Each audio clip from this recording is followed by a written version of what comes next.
Matapos ang isang taong pagpapatupad ng blended learning sa sektor ng edukasyon, ramdam pa rin sa muling pagbabalik eskwela ang mga problemang kaakibat nito, kagaya na lamang ng load para sa internet na kailangan sa virtual learning ng mga mag-aaral.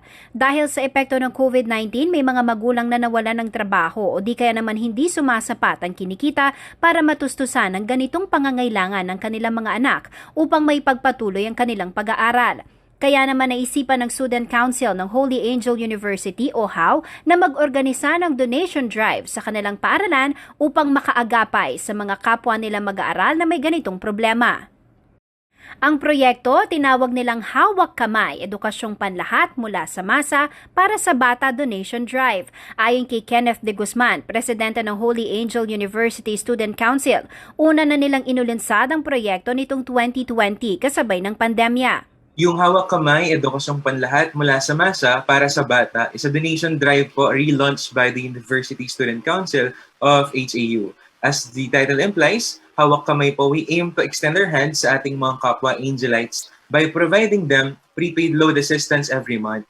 Dahil bilang pinakamataas na konseho, we recognize a shared struggle po within and outside the bounds of HAU. So nais po nating tulungan ng ating mga kapwa estudyanteng may kinakaharap na problema sa online classes at internet connectivity kahit sa maliit na halaga lang po. Kung may mga community pantry sa mga komunidad na tumutulong sa kanilang kapwa sa gitna ng pandemya, ginagawa rin daw nila ito sa kanilang universidad. Ang proyekto, tinawag naman nilang HowYuda.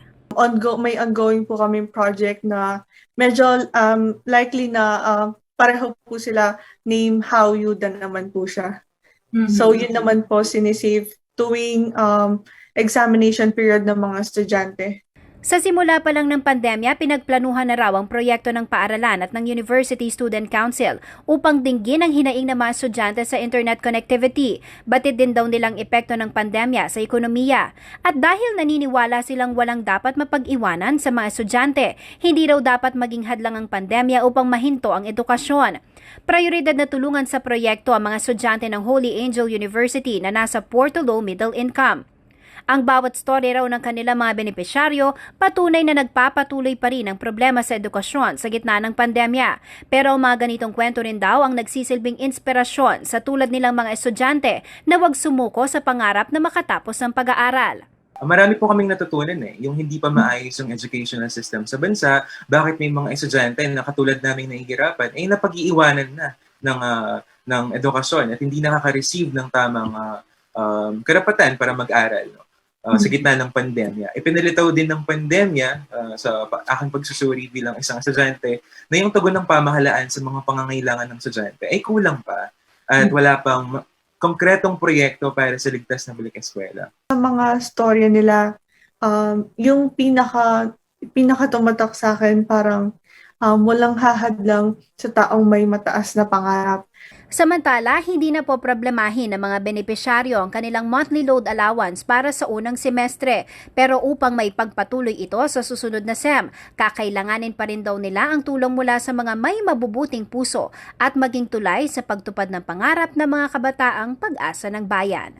Sa mga may bukas na puso po para tumulong sa ating mga estudyante, you can visit our official Facebook page, Holy Angel University Student Council, or i-message niyo po kami doon para i-assist po namin kayo on paano po yung process ng pagiging benefactor or pagiging donor ng Hawak Kamay Project. Isang mensahe lang din po para sa mga benepisyaryo, please use that grant as an opportunity for you to maximize your academic capabilities. Use it as an avenue to inspire others at gawing makabuluhan ng inyong scholastic journey. Jennifer Salenga, CLTV News.